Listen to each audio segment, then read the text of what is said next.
What's up, everybody? Welcome back to the Oak Tree Football channel, and in today's video I'm going to do something a little different. I'm going to be doing kind of a conference realignment thing for college football, but as you can see, it will also be using NBA-style conferences and promotion and relegation. I'll talk about all that more a little later. But first, I just want to say the reason I'm doing this kind of video today is because of, obviously, the Big Ten and the ACC said that most likely they will only play conference games this year, and that kind of changed up the schedule. So it'll probably be a few days before I actually do a record prediction video again for college football. So that's why today I'm going to be doing something different. So this is what if college football used NBA-style conferences with promotion and relegation. So basically how the NBA does their conferences is they're done completely where they are geographically, and then the top 8 from each conference goes to the playoff. It's a little different this year, but that's how it normally is. Top 8 from go to the playoff. So I thought, what if college football had the same thing? And then I added promotion and relegation because I just think it gives more teams a chance to actually be at the top of college football. I'll explain more when I get to it. You'll probably understand it more there, but let's get into it. So this is basically how it's going to work for Power 5. There are 64 Power 5 teams currently, which equals 4 conferences with 16 teams each. The conferences are made up only where the schools are on the map, and it's the first tier of college football. Basically, what I did is I divided college football into 4 tiers, and this is the first tier. If you win the first tier of college football, you are the champion. Each team plays 12 games, 9 in-conference games, 3 out of conference, so that's just like normal right there. And then the conferences are the Southern Conference, the Eastern Conference, the Northeastern Conference, and the Western Central Conference. The top 4 from each conference goes to the conference playoff, so this is something that's a little different. There's a conference playoff. The winner of each conference playoff goes to the college football playoff. So the college football playoff, it will still have 4 teams, but it won't be the top 4 highest ranked teams. It'll be the 4 teams that win their conference playoff. The winner of the college football playoff or Power 5 playoff is the national champion. And then the worst school in each conference is relegated to the Group of 5 version of their conference. So just to say, to make it make more sense, if you didn't understand that, the last place school in the Power 5 Southern goes to the Group of 5 Southern Conference and is replaced by the winner of the Group of 5 Southern in the Power 5. So this way, you get more teams. This way, you get rid of the teams that just aren't that good, and you can replace them with teams that are good but don't have a chance to win the national championship.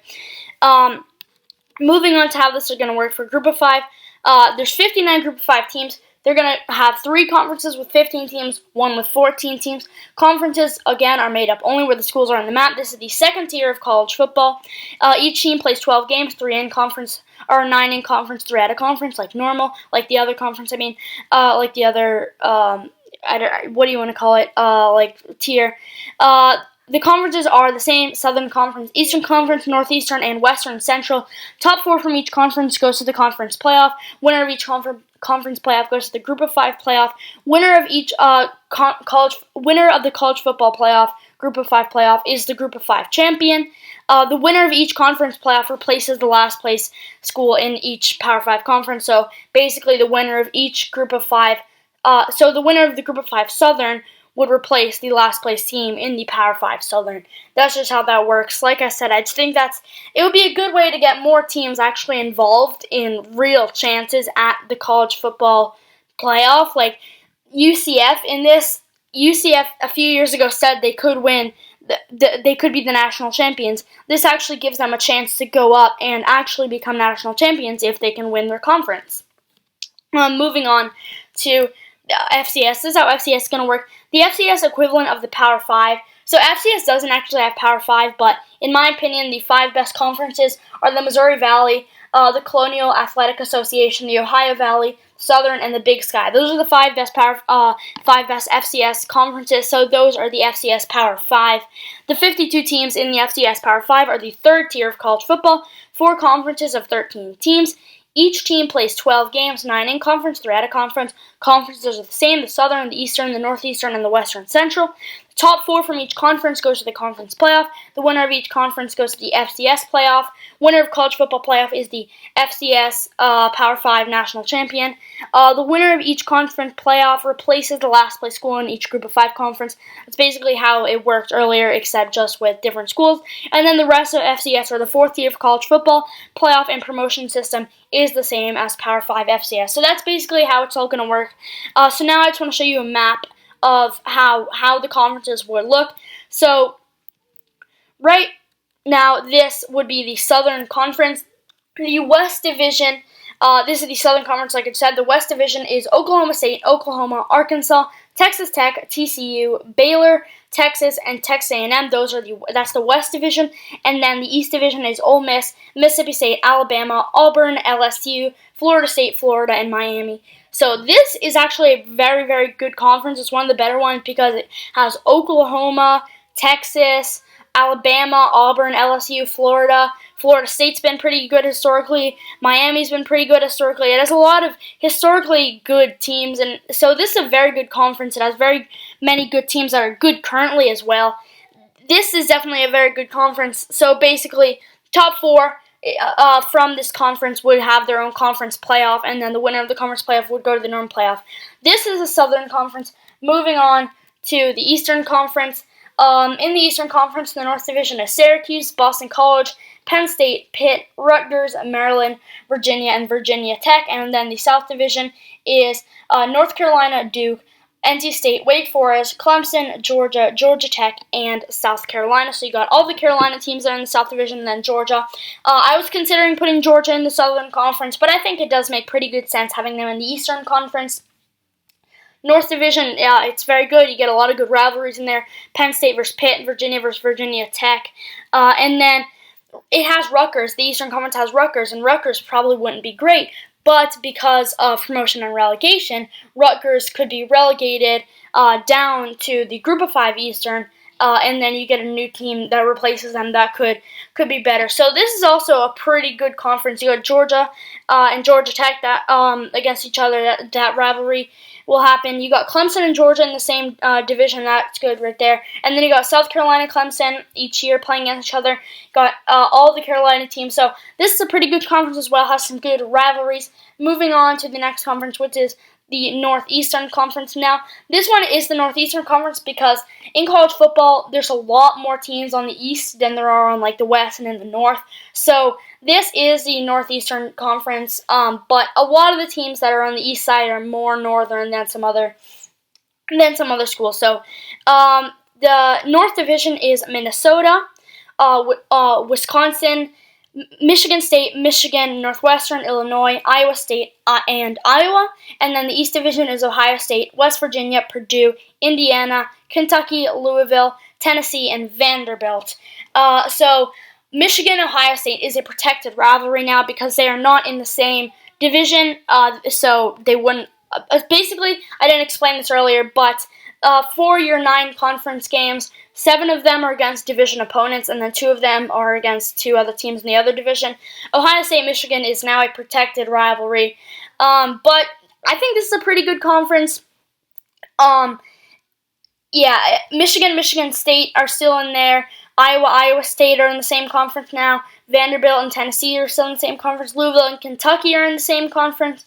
Purdue, Indiana. So a lot of good, rivalries that can be made in this conference. I would say it's a pretty good conference overall. This would be the conference that Notre Dame was in, but obviously Notre Dame is an independent. That's really one of the few problems with this. The independents don't play, like they don't have a conference, but if Notre Dame wasn't a conference, they would be in the Northeastern Conference.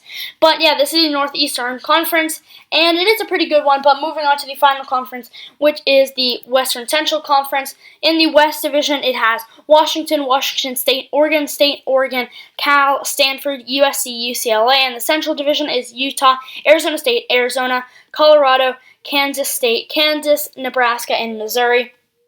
The reason this is Western Central is because there's not too many teams on the West in college football, and then the Central teams, the teams in like the center of the United States, they didn't really have anywhere where they would be placed. So I just thought that the West Central Division, it would make sense. The West Division is basically just the Pac-12. The Pac-12 is basically the Western Conference. So all the 8 teams there are Pac-12 teams, and then the Pac-12 teams that are more Central or in the Central Conference, like Colorado. I think this makes sense.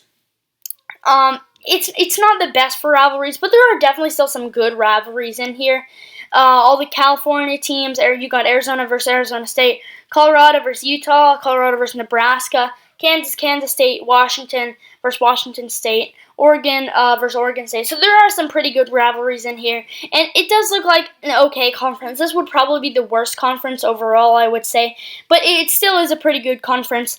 But now, before I end this video off, I just want to show you how this would have worked last season. If you're a little confused, I'm just going to show you how the Southern Conference would have looked last year.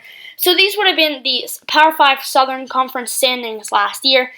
This is just based on the regular season records. The records probably would have been different if they played the schedule they would have had here, but if they had their records from last year, this is the standings. The West Division would be Oklahoma on top at 11-1, Baylor in second at 11-1, Oklahoma at third with 8-4, Texas in fourth with 7-5, Texas A&M also 7-5 at 5. At number 6, TCU at 5-7. At number 7, Texas Tech at 4-8. And last place in the West Division, Arkansas at 2-10, and then the East Division, LSU at 12-0, Alabama at 10-2, and Florida also at 10-2. Auburn at 9-3, Miami at 6-6, Mississippi State at 6-6, Florida State at 6-6, and at the bottom you got Ole Miss at 4-8. So now looking at the bottom teams, Texas Tech is the 14th ranked team with a record of 4-8. Ole Miss is second worst with a record of 4-8, and worst is Arkansas with a record of 2-10. So Arkansas would be relegated to the Group of 5 Southern, and then UCF, let's say, wins the Group of 5 Southern, and then they replace Arkansas. So this year, the group of the Power 5 Southern would be the same as normal, except instead of Arkansas, you would have UCF. That's just how that works. Now looking at the top teams, number 1, LSU 12-0, 2, Oklahoma 11-1, 3, Baylor 11-1, and then 4 is Alabama or Florida at 10-2, 5, Alabama or Florida at 10-2. It would have depended on their conference record, and then 6 is Auburn. So LSU, Oklahoma, Baylor, and Alabama or Florida go to the Power 5 Southern playoff.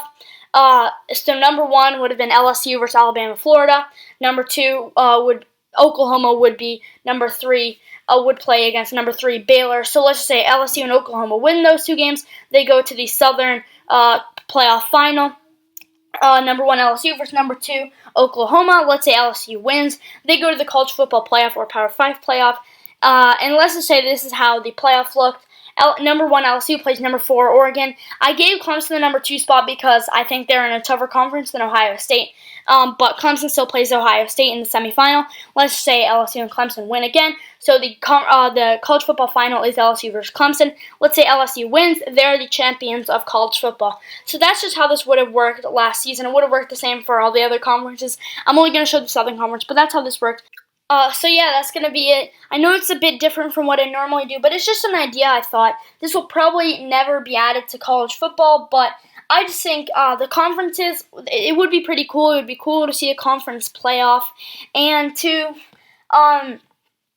see promotion and relegation. I really do think that would make sense for college football, because it would give some other teams an actual chance, like North Dakota State, like UCF. It would give them a chance to actually be the champions of college football because, I mean, those teams arguably are good enough. It would probably take them a few years to be the best, but it is possible that someday they could be the champions of college football if this is what they use. So this is how I think college football would look with NBA-style conferences and promotion and relegation.